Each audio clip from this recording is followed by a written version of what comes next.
شکریہ آپ نے ہمیں جوائن کیا. السلام علیکم. جی سرتاج جی صاحب آپ یہ بتائیے گا کہ حکومت کو یہ چیلنج کی جو نوعیت ہے ہندوستان کے حوالے سے اس کو ذرا آپ بیان کر دیجیے گا. ظاہر ہے اس چیلنج کے بہت سارے ڈائمینشنز ہیں، لیکن اس وقت جو ہمارا فوکس ہے وہ کشمیر کی سچویشن پر ہے، اور وہ 8 جولائی سے جو وہاں پہ سچویشن ہے وہ بڑی معنی خیز ہے اور بہت اہم ہے، کیونکہ کشمیری میں تیسری جنریشن نے آواز اٹھائی ہے اپنے حقوق کے لیے، اور وہ جس طریقے سے انہوں نے 80-85 دن ہو گئے ہیں وہاں مستقل کرفیو ہے، ہڑتال ہے، سب کچھ میڈیا انٹرنیٹ وغیرہ سب بند ہیں، اور ان کے جوش میں اور ان کے جو مہم ہے اس میں کوئی کمی نہیں آئی. تو اسی حوالے سے ہندوستان کو یہ ایک خدشہ بھی ہوا اور بوکھلائے وہ اس بات پر کہ کس طریقے سے ٹیکل کریں. تو اس کو ڈائیورٹ کرنے کے لیے ایشو کو بڑا کیا تاکہ انڈیا پاکستان کا ایشو جو ہے وہ اتنا سیریس ہو جائے کہ لوگ کشمیر کی چیز کو بھول جائیں.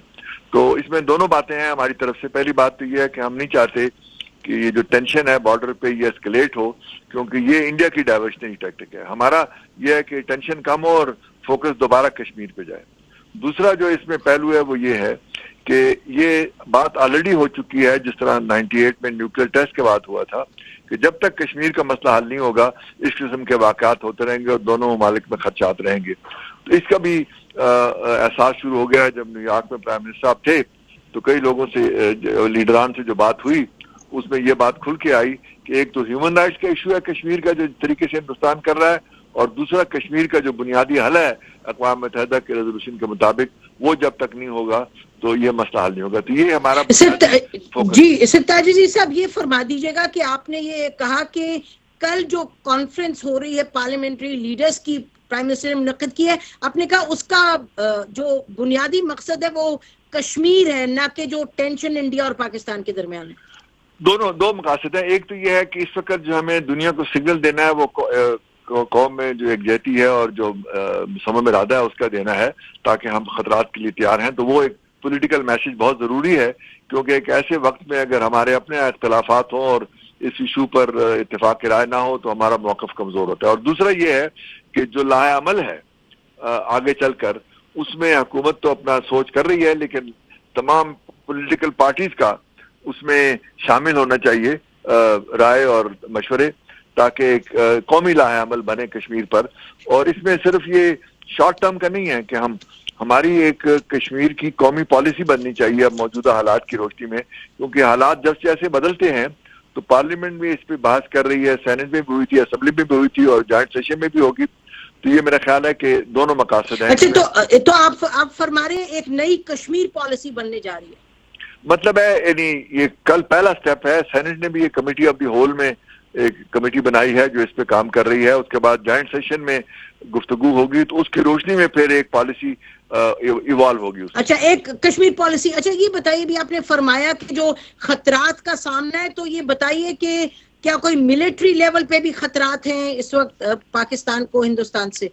خطرات تو یہ ہوتے ہیں جی کہ جب ایک دفعہ وہاں پہ لائن آف کنٹرول پہ کشمکش ہو اور فائرنگ وغیرہ ہو تو اس میں ظاہر ہے کہ اگر ایک خاص حد سے چیزیں بڑھ جائیں اور ریٹیلیشن جو ہے وہ ذرا بڑے اسکیل پہ ہو تو وہ کوئی بھی اس میں ایک مس کیلکولیشن بھی ہو سکتی ہے اور جان کے بھی کچھ چیز ہو سکتی ہے.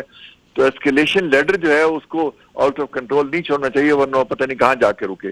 تو اسی لیے ہندوستان نے اپنے عوام کو اتنا وہ کر دیا تھا، یقین دلا دیا تھا کہ ہم اب کاؤنٹر اٹیک کرنے والے ہیں، کہ انہوں نے پھر یہ سرجیکل اسٹرائک وغیرہ کا ذکر کیا تاکہ وہاں لوگوں کو تسلی ہو. لیکن ہمارے آئی ایس پی آر نے لوگ اپنے میڈیا کو وہاں لے گئے جس جگہ کا ذکر کر رہے تھے کہ آپ دیکھ لیں کوئی آثار ہیں یہاں سرجیکل اسٹرائکس کے، تو وہ بات تو بالکل واضح ہو گئی ہے.